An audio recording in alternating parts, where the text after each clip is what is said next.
है मंजीत सिंह पटेल। जी हाँ दोस्तों, जैसा कि हम दिखा पा रहे हैं मंजीत सिंह पटेल हैं और ये IMOPS। जी हाँ दोस्तों, मंजीत सिंह पटेल हैं और उनका कहना है कि ये जो बातें बता रहे हैं हर एक कर्मचारी तक ये वीडियो जाना चाहिए, सब ज़्यादा से ज़्यादा शेयर करें। जी हाँ दोस्तों, आपको बता दें कि कुछ लोग समझते हैं कि #OPS से देश बर्बाद हो जाएगा, तो समझिए आज पूरा डिटेल बताएंगे कि इन्होंने क्या कहा। जी हाँ दोस्तों, ये 10 सितंबर का ये ट्विटर का है दोस्तों। डॉक्टर मंजीत सिंह पटेल हैं और आपको पॉइंट वाइज बताएंगे। जी हाँ दोस्तों, हर एक पॉइंट बताएंगे। देखिए क्या कर रहे हैं मंजीत सिंह पटेल। जी हाँ दोस्तों, NPS में सरकारें अपना हर महीने 14% एक्स्ट्रा अंशदान करती है पेंशन के लिए, और जबकि सरकारी कर्मचारी हर महीना 10% लिया जाता है। जी हाँ दोस्तों, यानी जी जो NPS धारी हैं उनके लिए ये बात बोल रहे हैं और वो पूरा डिटेल जो एक नया फार्मूला बताने जा रहे हैं उसको अगर सरकार समझ ले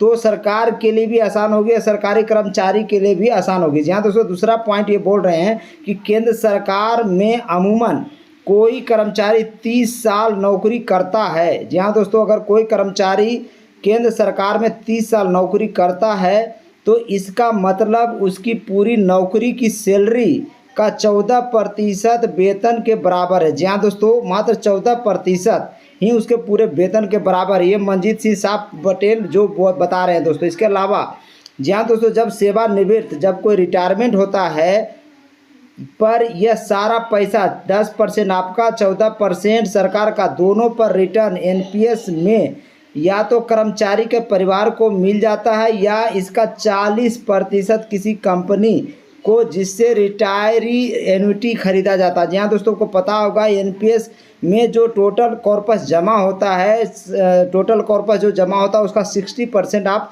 निकाल सकते हैं और 40% आपको यूनिटी के तौर पर रखा जाता है, जिससे आपका पेंशन मिलता है NPS धारी को, जो नेशनल पेंशन सिस्टम है। जी हाँ दोस्तों, इसके अलावा देखिए बात कर रहे हैं कि मतलब सरकार को इसमें से एक ढेला भी वापस नहीं मिलता है। जी हाँ दोस्तों, यानी NPS में टोटल 10% आपका और 14% सरकार का, टोटल 24% जमा होता है। उसमें सरकार को 1 रुपया वापस नहीं मिलता है। ये मंजीत सिंह पटेल बोल रहे हैं। इसके अलावा देखिए क्या बोलते हैं कि वर्ष 2040, जी हाँ दोस्तों, वर्ष 2040 से बड़े पैमाने पर रिटायरमेंट शुरू हो जाएंगे। जो NPS धारी हैं वो बड़े रिटायरमेंट होना शुरू हो जाएंगे वर्ष 2040 तक, और हर साल कम से कम 2 लाख कर्मचारी रिटायर होंगे।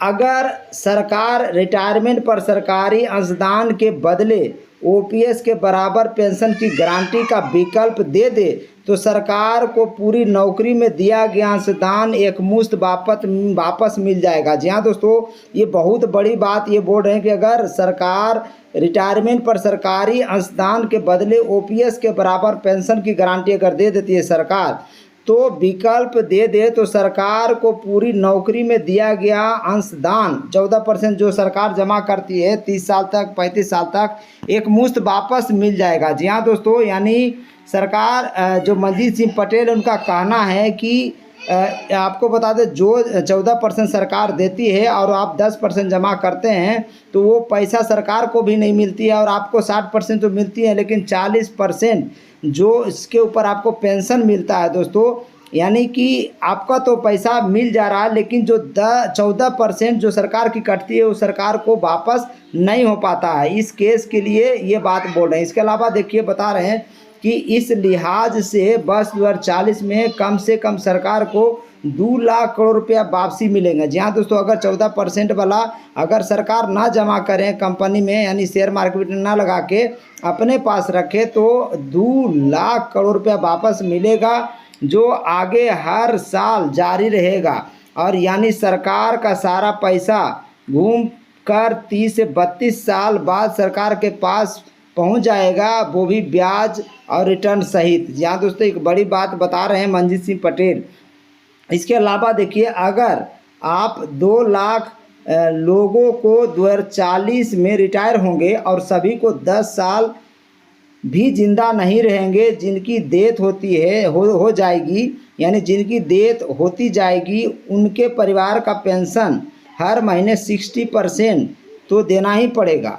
और जबकि इतने बड़े फंड से उस समय पेंशन मैनेज करना मुश्किल नहीं रह जाएगा और सरकार समय समय पर कुछ एडिशनल फंड भी जारी कर सकती है। जी हाँ दोस्तों, इसके अलावा बोल रहे हैं कि जिनकी नौकरी 20 से 25 वर्षों से कम वर्षों की होगी उसकी अनुपात में उसको कम पेंशन दी जा सकती है और इससे हर राज्य के कर्मचारी को बिना शिकायत पुरानी पेंशन मिल जाएगी। जी हाँ दोस्तों, इसके अलावा स्टडी के मुताबिक 30 साल की नौकरी के बाद सरकारी अंशदान का फंड इतना हो जाता है कि उसी फंड से 16 वर्ष तक ओपीएस दी जा सकती है। सोचिए कितनी बड़ी बात है कि आप 30 साल नौकरी अगर कर लेते हो तो उसमें जो 14% सरकार जमा करती है और 10% आप जो जमा करते हैं उसी फंड से 16 वर्षों तक ओपीएस में जो पेंशन मिलता है उतना के बराबर पैसा जमा हो जाता है। यानी हर एक व्यक्ति 16 वर्ष तक कहाँ जीवित रहता आज के समय में। जी हाँ दोस्तों, आपको एवरेज लाइफ आपको पता होगा 70 वर्ष है, यानी 60 वर्ष में आप रिटायर होते हैं तो 10 साल मुश्किल से जीवित रहते हैं लोग। तो वो मंजीत सिंह पटेल पूरा कैलकुलेशन करके बता रहे हैं कि यही नहीं, अगर सरकारी कर्मचारी अंशदान पर केवल 7% फिक्स ब्याज दे, यानी सरकारी कर्मचारी को जो 10% जमा होता है उस पर वापस सरकार रिटायरमेंट के बाद 7% ही अगर वो फिक्स ब्याज दे, चूँकि एनपीएस में रिटर्न 9.5% से कम नहीं है और ना ही लॉन्ग टर्म में ये रहने की संभावना है, तो इससे एक्स्ट्रा वाला जो 2.5% होगा, यानी 7% सरकारी कर्मचारी को दे दो, बाकी जो 2.5% रहेगा सरकार अपने पास रख ले। जितना ज़्यादा हो उतना रिटर्न सरकार अपने पास जमा कर सकता है। तो ये बात पूरा देखिए, मुद्दा ये है कि सभी कर्मचारियों के 40% पर जिन कंपनियों से कंपलसरी एन्युटी खरीदने का जो नियम है, इससे इन कंपनियों की मौज होनी है। और भला ये कब चाहेंगे कि एनपीएस का पैसा सरकार के वापस चला जाए। जी हाँ दोस्तों, यानी जो एनपीएस का पैसा जो अभी जमा हो रहा है सरकार और आपका दोनों पैसा वो लग जाता है कंपनी में और वो कभी नहीं चाहती कि पैसा सरकार के पास जाए या कर्मचारी के पास जाए। क्या पता जो कंपनियां एन्युटी सर्विस प्रोवाइड के तौर पर लिस्ट हुई है कितना खर्च करके लिस्ट हो पाई हो। कुछ दिन पहले भी एक ब्लैक लिस्ट कंपनी भी इस लिस्ट में शामिल हो गई थी, फिर विरोध के बाद उस सरकार ने उसे हटा दिया। जी हाँ दोस्तों, ये बहुत बड़ा गेम भी होते रहता है बीच बीच में। तो बिना इस लिस्ट में एक ब्लैक लिस्ट वाली कंपनी भी शामिल हो गई थी। सोचिए, यानी जो पैसे एनपीएस में आपका जमा हो रहा कॉर्पस टोटल फंड जो सरकार लगा रही है सरकारी कंपनियों में, उस लिस्ट में ये भी कंपनी शामिल हो गई थी। सारा खेल, जी हाँ दोस्तों, आप देख रहे हैं सारा खेल यही है साहब। हम तो बस old age social income security चाहते हैं, ना कि इसके बिजनेस के लिए एसेट बनाना चाहते हैं। इतिहास गवाह है कि कंपनियां अक्सर बेईमानी करती हैं। जी हाँ दोस्तों, मंजीत सिंह पटेल डायरेक्ट बता रहे हैं। जी हाँ दोस्तों, तो इसीलिए सरकार चाहे तो ओपीएस लागू कर सकती है। देखिए, आदरणीय प्रधानमंत्री जी, मुख्यमंत्री जी, वित्त मंत्री जी, रेल मंत्री सहित मंत्री जरा गंभीरता से सोचे। आपके लिए पुरानी पेंशन अच्छी तो कर्मचारियों के लिए खराब क्यों?